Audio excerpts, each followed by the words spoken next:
Tu sais, tu peux être zéro aujourd'hui, mais à tes décisions, par rapport à sa parole, tu prépares un futur extraordinaire. D'ailleurs, il dit, dans Job 22, 28, il dit, à tes résolutions répondra le succès. Ce n'est pas une affaire de ce que tu es aujourd'hui, comment tu es aujourd'hui. Celui qui amasse peu à peu devient riche. Un peu plus, un peu deviennent beaucoup demain. Donc ce n'est pas une affaire d'aujourd'hui, de ce que tu es aujourd'hui, mais de ce que tu fais, de ce que tu apprends aujourd'hui. Dieu mettra deux conditions. Regarde ce qu'il dit, et c'est ça que je veux parler. Je veux un peu baliser l'esprit parce qu'en fait, mon frère, il y a tellement de choses que nous faisons et qu'on a l'impression que quand on le fait contre quelqu'un ou on le fait pour quelqu'un. Il faut savoir que tu es le premier artisan de ta vie sur la terre. C'est toi qui fais ta vie. Dieu te donne tous les éléments nécessaires, c'est à toi de construire ta vie. Par tes choix, tes décisions, tes résolutions, tes fréquentations, tout ce que tu vas mettre en mouvement dans ta vie vont déterminer, ces choses participeront à faire de ta vie soit une vie d'exception, soit une vie de poisse. Tout dépend de toi. Deutéronome chapitre 28. Alors je nage beaucoup dans Deutéronome ce matin parce qu'en fait, souviens-toi de l'histoire du peuple de Dieu. Après la captivité, quand on voit Exode, ils sont la captivité. Ensuite, Dieu va donner les lois dans Lévitique Nombre, et il rentre dans Deutéronome. Deutéronome, c'est un peu la partie avant l'accès à Canaan. Deutéronome, c'est la partie où, effectivement, Moïse va passer le relais à Josué. Donc, Josué va prendre le peuple de Dieu qui se trouve au bord de l'entrée de Canaan, après qu'ils aient fait la traversée, n'est-ce pas, du désert et la mer Rouge.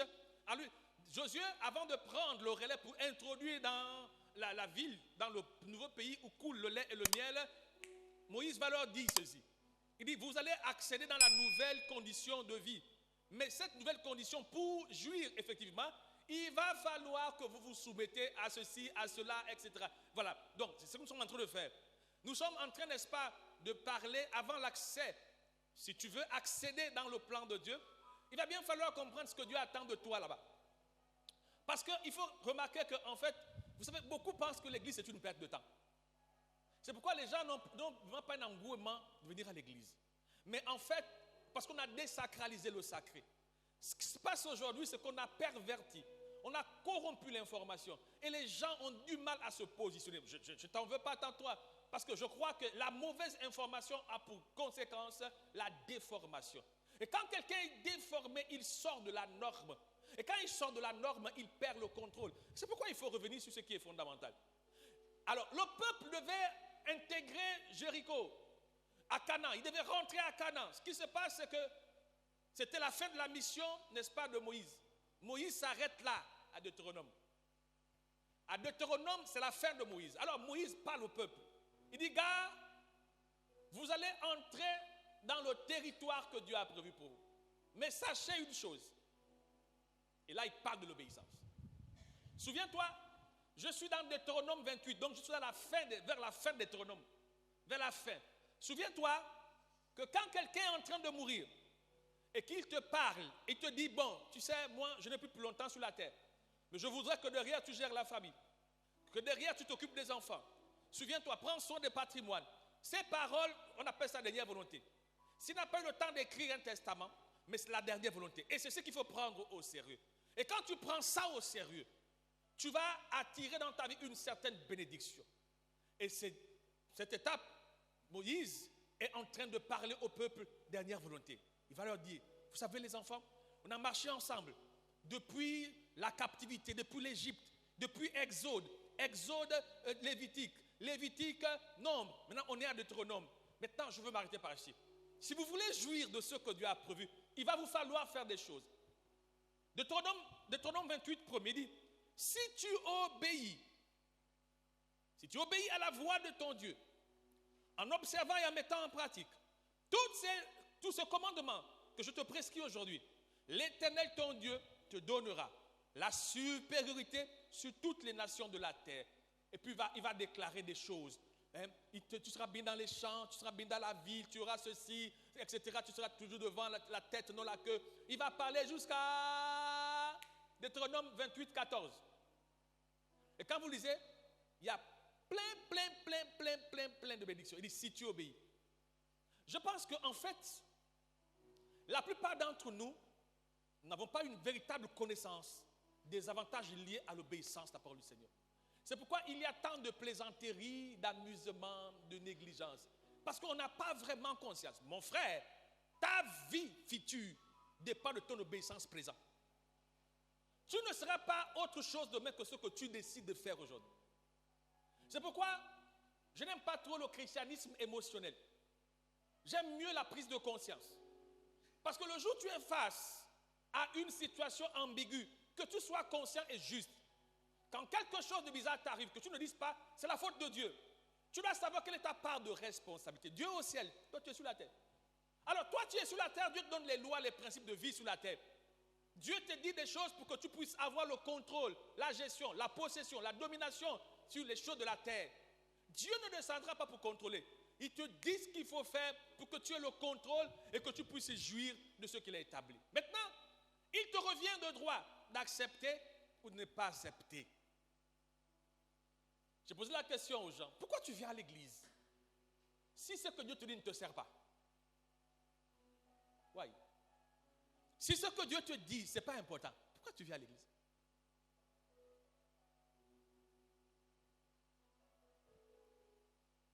Si tu obéis, alors voici ce qui va t'accompagner. Voici pourquoi quand le Seigneur prend du temps, il prend du temps à nous expliquer, il prend du temps à nous enseigner, c'est pour te protéger, c'est pour te garantir un futur extraordinaire, c'est pour te donner le meilleur de la vie. Ce n'est pas pour te gaspiller le temps, comme d'aucuns pensent venir à l'église. Je vous l'ai dit tout à l'heure en venant, tu sais que venir à l'église, ce n'est pas une punition. Ce n'est pas une punition, venir à l'église, ce n'est pas une punition, mais plutôt une bénédiction. Parce qu'il y a des gens alités, malades.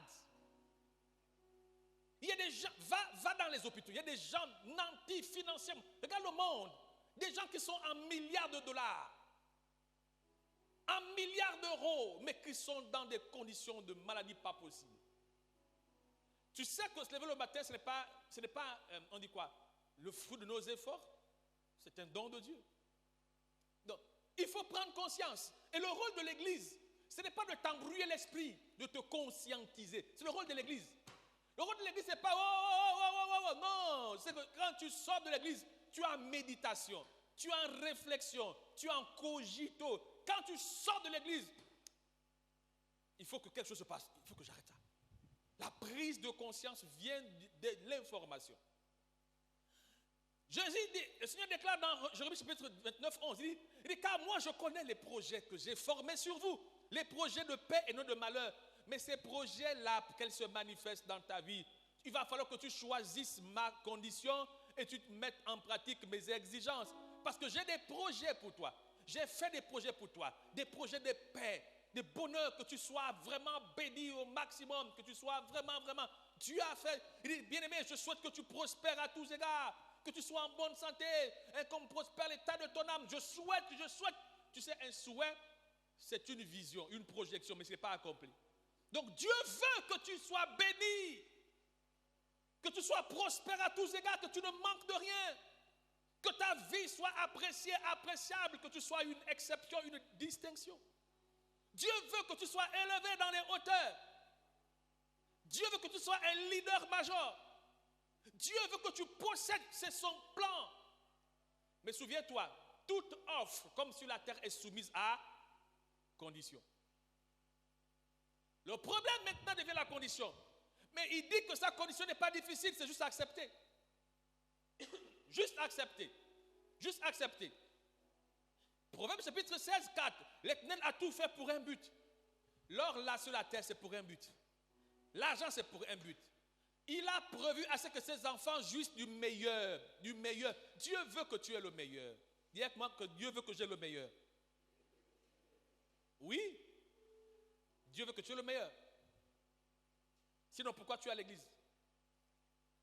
Il t'a sélectionné, t'a mis à part pour que tu sois le meilleur et que tu aies le meilleur. Maintenant, quand nous péchons ou quand nous désobéissons, après avoir reçu la connaissance, Dieu dit qu'il n'y a plus de sacrifice pour nous. Il n'y a plus de prix à payer. Le prix que Jésus a payé sur la croix, c'est pour les innocents, de ceux qui ne connaissent pas. Autrefois, nous étions dans l'ignorance, Jésus a payé parce que notre ignorance nous a mis en mauvaise condition. Jésus a payé. Maintenant, qu'est-ce qu'il a fait? Il nous a illuminés. Il nous a enseignés. Donc, j'ai la connaissance de dorénavant. Je connais mes limites. Je connais ma responsabilité. Il dit que si maintenant, après avoir reçu la connaissance, je m'aventure à faire ce que je veux, maintenant je suis justifiable. Je suis, n'est-ce pas, on doit me poursuivre parce que maintenant, je suis animé de connaissance. Donc je le fais sciemment. Regarde, Hébreux chapitre 10, 26. Tout ce que je dis dans la parole. Hébreux 10, 26. Car si nous péchons volontairement après avoir reçu la connaissance de la vérité, il ne reste plus de sacrifice pour le péché. Donc maintenant, tu es coupable. Il y a des erreurs qui coûtent cher dans la vie. Et après, on dit, si je savais, mais il est trop tard. Il est trop tard. Tu sais, si tu vas tu te blesses, on coupe le pied. La plaie va guérir, mais il y aura une conséquence. L'handicap. L'handicap. Il y a des erreurs qui vont nous garder dans des positions de fébrilité à vie. Il y a des situations dans lesquelles tu rentres. Il y a des combats que Dieu n'a pas prévu que tu mènes. Il y a des combats qui sont pour les autres, ce n'est pas pour toi. Mais pour des raisons, soit par ignorance, par entêtement, mauvaise compagnie, je ne sais pas quoi, tu es rentré dans des combats. Et ces combats-là, mon frère, ce sont des combats que Dieu n'avait pas prévus pour ta vie. C'est pourquoi Dieu t'éclaire. C'est pourquoi Dieu nous éclaire. Parce que tu sais que quand on parle de l'enfer, on parle de la gêne, on parle du feu. On dit, mais c'est pénible, c'est terrible pour ceux qui ont eu cette grâce d'avoir accès là-bas. Ils disent, mais ce n'est pas possible. Mais en fait, tu sais pourquoi c'est aussi compliqué là-bas? Parce que ça n'a pas été fait pour les humains, pour des hommes. Ça a été fait pour les anges déchus. Des êtres, ces êtres-là, c'est pour eux que ça a été fait. Mais les hommes ont fait le choix d'y aller. Ils ont dit, bon, nous, on va y entrer là-bas. Mais le niveau de dangerosité, des nuisances là-bas, ce n'est pas pour toi et moi. C'est pourquoi c'est tellement dramatique, c'est tellement compliqué là-bas. Et Dieu, pour nous éviter ça, il nous enseigne. Mais quelqu'un ne veut pas, non pas toi, le voisin, il ne veut pas. Il dit, j'ai ma vie, je la roule comme je veux. Non, ce n'est pas ta vie. Tu n'es pas propriétaire, tu es juste gestionnaire. C'est pourquoi tu en rendras compte. On ne rend pas compte de ce qui nous appartient. Ça, c'est mon pantalon. Si je suis m'énervé, je déchire. Qui va me dire pourquoi tu as déchiré? C'est mon pantalon. C'est ma propriété. Ça, c'est ma veste. Je peux m'énerver. Je gratte ça au sol. Qui va dire quoi? Pour moi. Mais la vie, ce n'est pas pour toi.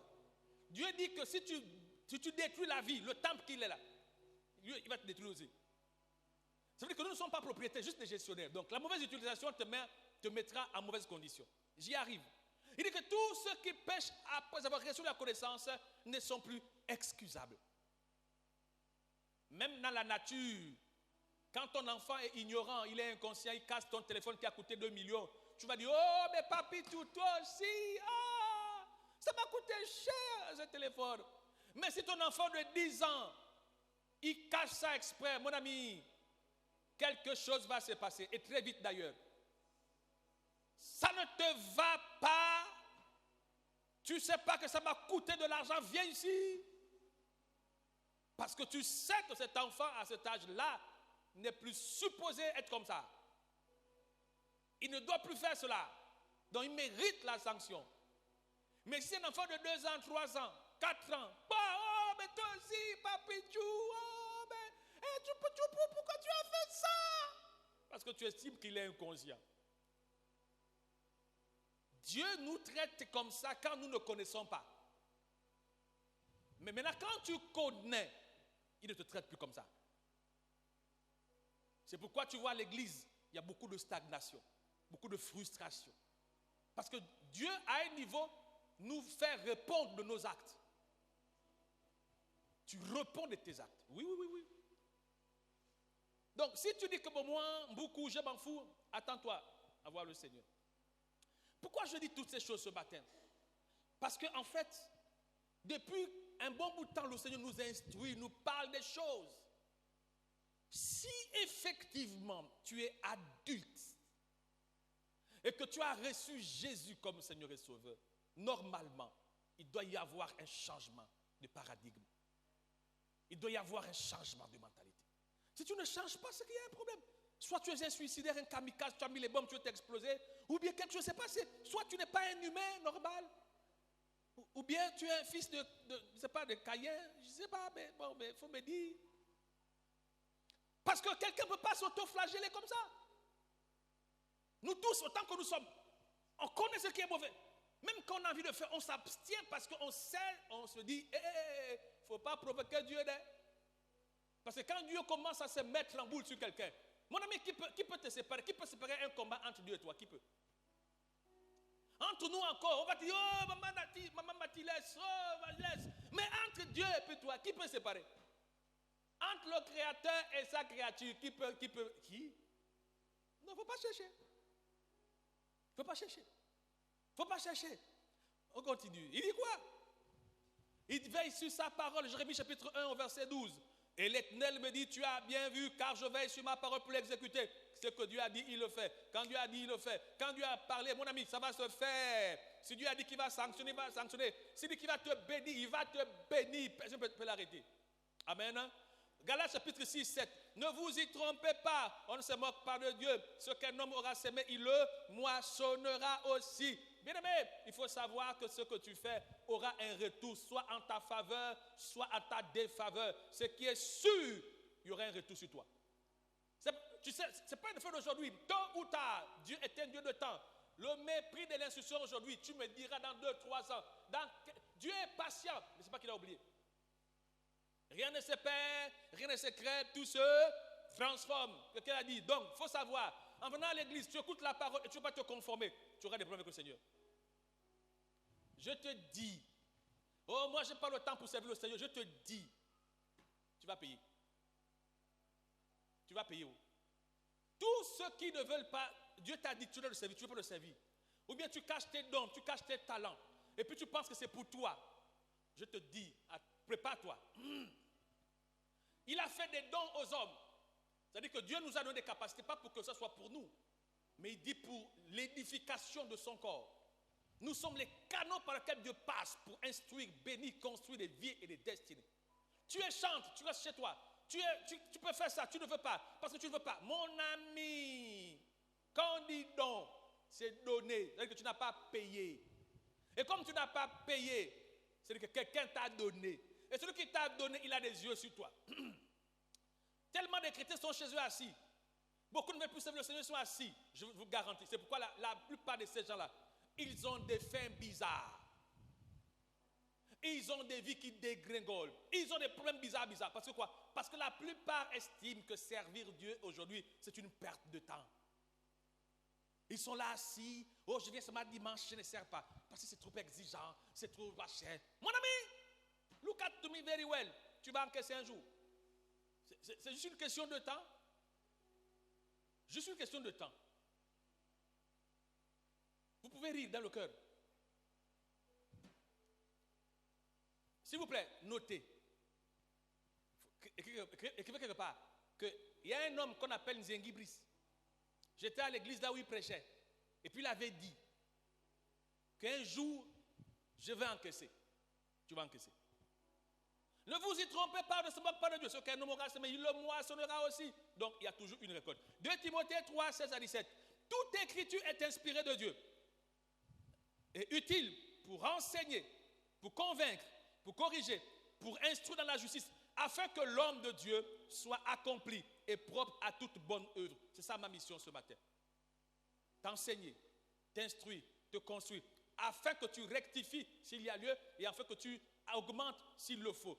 Tu dois rectifier après avoir reçu l'instruction. Écoute, il dit, toute écriture, je me sers de la Bible depuis Exode, depuis toute la Bible, là, je navigue entre les époques, entre les saisons, entre les livres. Il dit, écoute-moi, il dit, toute écriture est inspirée de Dieu et utile pour enseigner, pour convaincre, pour corriger, pour instruire dans la justice, afin que l'homme de Dieu soit accompli et propre à toutes bonnes œuvres. Donc, pourquoi on t'instruit?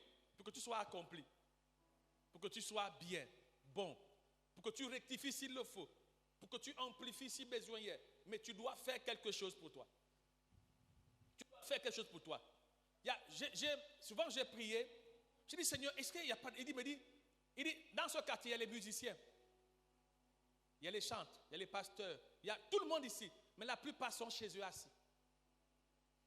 Ils n'ont pas le temps d'aller à l'église. Remarquez un peu, regardez le niveau de fébrilité que manifestent les chrétiens d'aujourd'hui. Regardez l'église. Ça ne vous fait rien de voir des églises vides et ton voisin est chrétien. Tu sais qu'il est chrétien. Tu sais c'est un serviteur de Dieu. Mais pour des raisons X, Y, tu le vois dans sa maison sans te faire rien d'aller le trouver. Parce que tu es tellement fier de toi, de ton ego, que tu n'as pas le temps d'aller voir ton voisin et dire, frère, tu es un homme de Dieu, une femme de Dieu. Comment tu peux rester à la maison comme ça? Ça ne te fait rien. Et les chrétiens s'en foutent. Alors que Dieu nous a suscités pour d'autres personnes. C'est pathétique. Ça ne nous fait rien. Ça ne nous fait rien. On n'a pas le désir de voir des gens convertis autour de nous. Tu as des membres de ta famille. Tu as des oncles qui sont derrière toi, que tu sais que tu as l'influence sur eux. Tu peux leur dire, allons-y à l'église. Tu peux dimanche prendre ta voiture, prendre ton vélo ou ton avion, aller les soulever dimanche, allons-y à l'église. Ils vont accepter, mais tu n'as pas le temps pour eux. Pourquoi tu es chrétien dans ta famille? Ça ne te dit rien de voir dans ta maison. Tes enfants sont assis, des païens, tout le monde. Toi, tu viens à l'église. Alors que tu as des gens chez toi, tes filles, tes fils, tes petits-fils, tes moyens-fils, tes demi-fils, tout ça, autour de toi. Mais toi, tu vas à l'église, tu les laisses devant la télévision. Quelle méchanceté. Ça ne dit rien. Hein? Les parents sont tranquilles. Mais si tu n'obéis pas, c'est quoi la sanction? On va y arriver. Je ne suis pas loin. Romains 15, 4, il dit ceci. Or, tout ce qui a été écrit d'avance l'a été pour notre instruction, afin que par la patience et par la consolation que donnent les Écritures, nous possédions l'espérance. Tout ce qui a été écrit, l'a été écrit pour notre instruction, mon frère. Ce que Dieu dit, c'est pour t'instruire, me construire. C'est pour nous ce que Dieu dit. Dieu ne veut pas que nous sombrons. Il ne veut pas que nous perdons. Dieu veut que nous réussissons la vie. Tu dois réussir ta vie sur la terre. Tu dois atteindre les niveaux d'exception extraordinaire. Des gens doivent se convertir à cause de toi. Ta vie doit parler. Ta vie doit parler. Les gens doivent être émus quand ils te regardent, comment Dieu te fait. Comment tu vas dimanche à l'église, la joie que tu as, ta ponctualité, ta fidélité, ta régularité, ta conformité, ton authenticité. Les gens doivent t'admirer, mais comment tu fais malgré la pluie, malgré le mauvais temps, et pourtant tu travailles, mais tu es fidèle, mais comment tu fais? Et puis un jour, quelqu'un va t'arrêter pour te dire, s'il te plaît maman, je t'observe, tu es toujours à l'église, comment tu fais? Moi, je suis découragé depuis longtemps. Parce que les gens te voient, tu es un modèle. Pourquoi les gens n'ont plus à cœur d'être des modèles pour les autres? Ça, c'est quelle génération? Oh, je suis découragé. Mais est-ce que tu es mort? Ne sais-tu pas que Dieu a dit qu'on te persécutera? Est-ce que tu ne sais pas que Jésus a appelé Judas mon ami? Est-ce que tu ne sais pas que Dieu a besoin de l'épreuve pour que il soit glorifié dans ta vie? Tu ne sais pas que c'est la douleur qui te rend meilleur? Si le feu n'était pas là, l'or n'aurait pas cette valeur qu'elle a aujourd'hui, ou qu'il a aujourd'hui. Donc, ce que l'or est, c'est grâce au feu. C'est pourquoi Jésus savait qu'il fallait que Judas soit là. C'est Dieu qui a choisi Judas. Et puis Dieu savait que Judas allait le tromper un jour. Mais il l'a gardé au milieu de lui. Il l'a donné une position extraordinaire. Il était le financier. Jésus, c'est lui-même qui a choisi Judas. Il avait le réman de Judas. Parce que Jésus savait que ta vie s'accomplit grâce à tes ennemis. Et ce sont tes ennemis qui te rendent meilleur dans la prière, dans le jeûne, dans l'intercession, dans l'obéissance. Et donc Dieu crée l'adversité pour te rendre meilleur. C'est dur, oui, la douleur de l'enfantement, c'est dur avant d'accoucher, mais quand tu as accouché, tu es content. Église, je ne sais pas quel message on a écouté dans nos fondations de la vie chrétienne. Qu'est-ce qu'on nous a dit? Qu'est-ce qu'on nous a dit?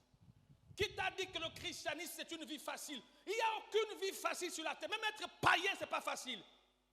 Même être païen, ce n'est pas facile.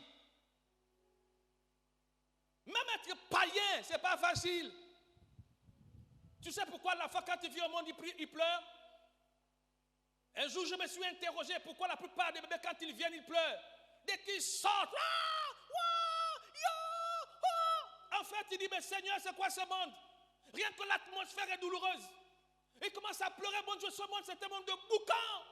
Un monde d'impureté, de péché, c'est douloureux. Mon Dieu, pourquoi tu m'as envoyé ici?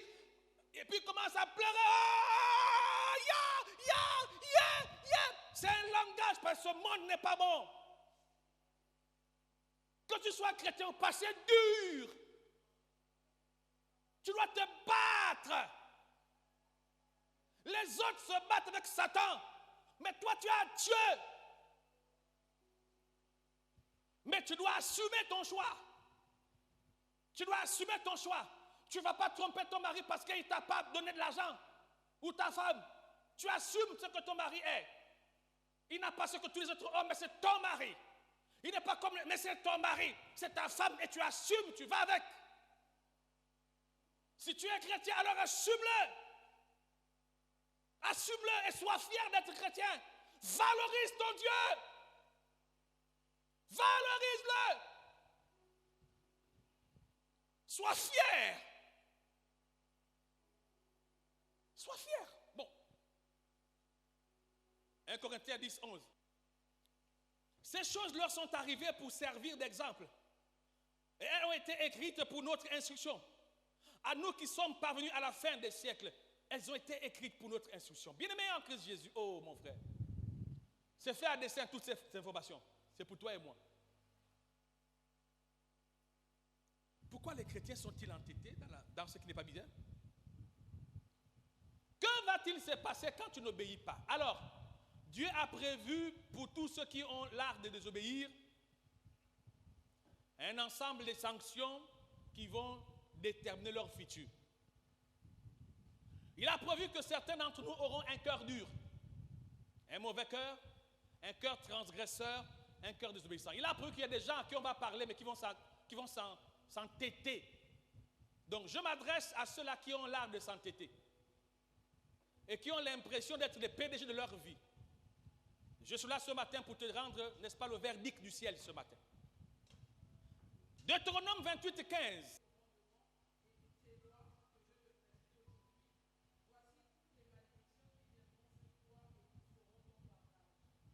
On continue. C'est à cause de quoi? On dit quoi? Si tu n'obéis pas, n'est-ce pas? Est-ce qu'il y a Satan dedans? Il n'y a pas Satan, hein? Donc, on dit que si tu n'obéis pas, tu seras maudit dans la ville, dans les champs. Continue un moment.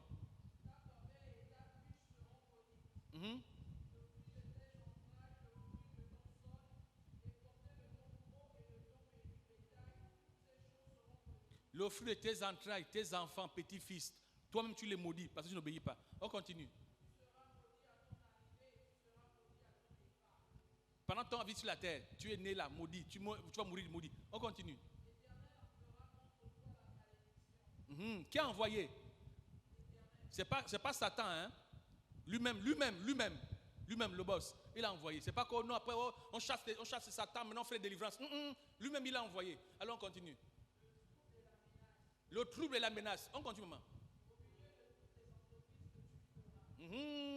20.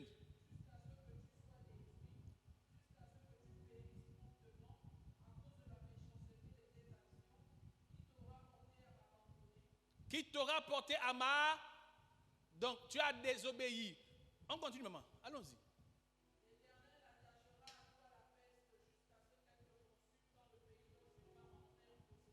Qui attache la peste? C'est pas Satan, oh. Allons.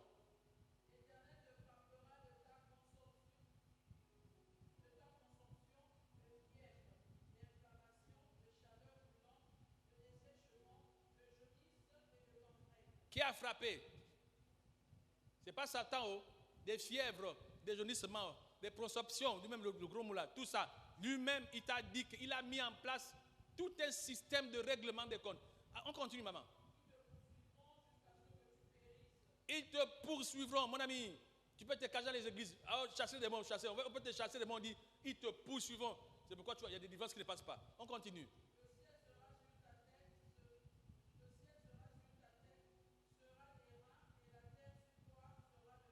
Mon ami, le ciel est sur ta tête. Tu peux porter le ciel là. C'est sur ta tête. On continue, maman.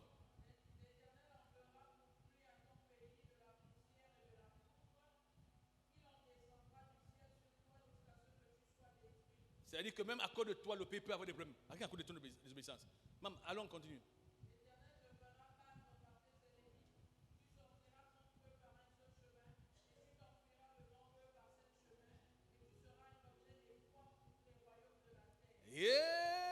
frère, il te fera battre par tes ennemis. C'est-à-dire que tu vas échouer face à eux. Tu vas toujours fuir quand ça ne va pas. Nous sommes dans ça quasiment. Hein. Il va te faire battre par tes ennemis. Imagine-toi. Tes ennemis. Oh, maman, allons, maman.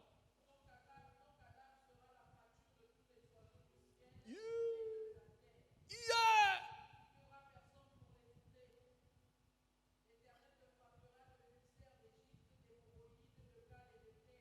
Des Galles. C'est pas Satan. Tout ça la bastonnade là, c'est pas Satan. Tout ça c'est la conséquence. C'est-à-dire que c'est malais. On continue, maman.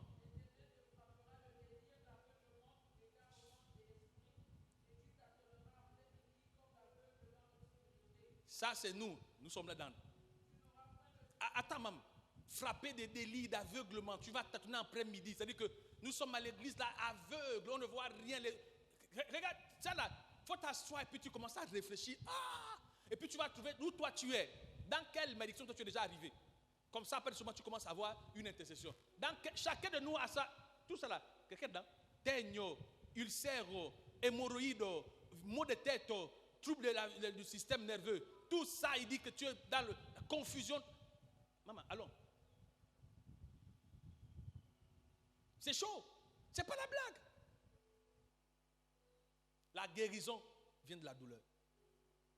C'est pourquoi ça fait mal pour guérir. Et la vérité fait mal. Jusque là où tu es assis, tu me parles mal dans le cœur. C'est pas grave. Je suis sûr que là, tu dis que je parle de toi. Oui, il s'agit de toi. Tu n'aimes pas ça, c'est vrai, il ne faut pas aimer, c'est ça. Mais il faut savoir que si les femmes fuyaient la douleur, on n'allait pas te mettre au monde. C'est parce qu'elles ont accepté d'avoir mal que tu existes aujourd'hui. Et que tu peux fanfaronner comme ça là. Si la maman avait dit que non, moi la douleur non, et que Dieu avait dit que toi tu allais passer par ce moment, et qu'elle dit non, qu'elle dise non, pas de douleur, je ne veux pas tomber enceinte, ou bien on t'avortait, ça n'a pas existé. Tu existes parce que quelqu'un a eu mal. Accepte d'avoir mal. Laissons notre Seigneur Jésus. Maman. Moi, ma mère m'a eu après 2-3 jours de douleur intense. Elle a eu des contractions en continu pendant 2 jours. Et quand elle vivait, elle me disait, hé, Brice, tu m'as fait souffrir, j'ai failli passer à cause de toi. 2 jours de douleur, le médecin m'a dépassé. L'enfant ne soit passé comment? Elle crie oh, elle crie ah, elle crie i, jusqu'à le ventre candé. Et elle jurait que je ne tombe plus jamais enceinte. Au tombeau 1, sur le dernier enfant, Seigneur, c'est fini. Mais après moi, elle a envoyé encore un deuxième. Mais la douleur là, c'est parce qu'elle a accepté cette douleur que je suis là. Donc la vérité fait mal. Si tu l'acceptes dans ta vie, elle te fera. Tu seras une meilleure personne, une bonne version. Et puis tu jureras les meilleurs du Seigneur. On acclame Jésus ce matin.